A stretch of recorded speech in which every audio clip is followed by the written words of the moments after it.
Celebrity Trump nemesis Rosie O'Donnell under fire tonight for what appears to be an illicit campaign contribution to at least 5 Democratic candidates, exceeding the maximum amount allowed under campaign finance law. She apparently is unfazed by the repercussions, boasting in a tweet today, quote, "All my donations, my goal is to support all those opposed to Trump, Rosie.com. Have at it." She goes on with her hashtags. Here now, Dr.Gina, psychology expert and creator of the nonprofit They All Have Names, and Jessica Tarlov, Democratic pollster and Fox News contributor.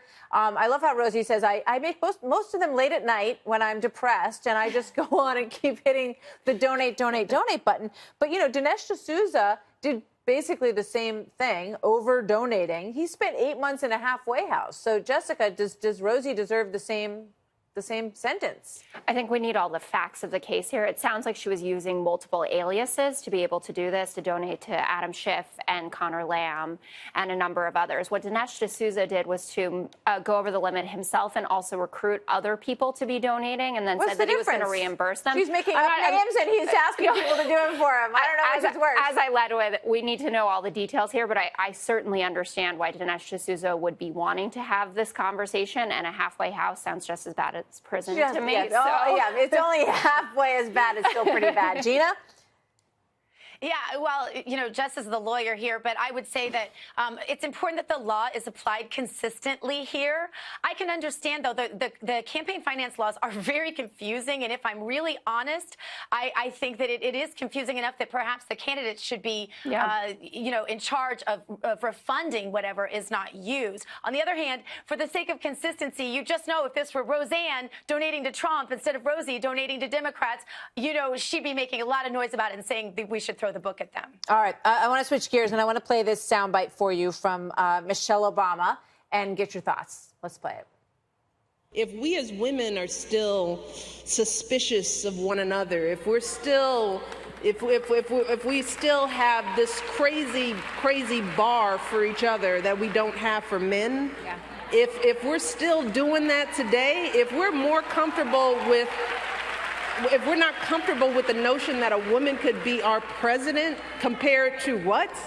So there we have, again, the same sort of assumption that Hillary Clinton made, that any woman who voted for Trump basically, you know, rejected her affinity for women or for women candidates, or she voted like her dad or her husband or her boss told her to, like we heard from Hillary. Gina. Yeah, I always say, you know, I had a 50-50 chance of coming out being a woman.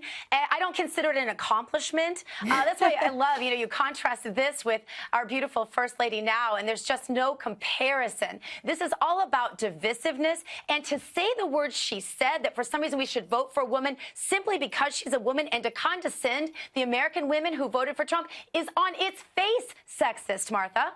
She actually didn't say that. So I agree with half of your point. I don't particularly like this line of argument. She did say that beforehand. No, she didn't say you should vote for her just because she's a woman. Yeah, but she said in her previous soundbite, she said, in the light of this last election, I'm concerned about us as women, what we think about ourselves and about each other, what's going on in our heads, that we let that happen. Yeah, let that happen is electing someone to office who's espousing and promoting policies that don't help women, and also someone who talks about the women that he does. We all remember, you know, blood all coming out of all ever, Mrs. Piggy, Mrs. Housekeeping, what he said about Rosie before. This is a man who demeans women. That's not what she said, about plenty of men. She was talking about he's an equal opportunity offender who voted for Trump.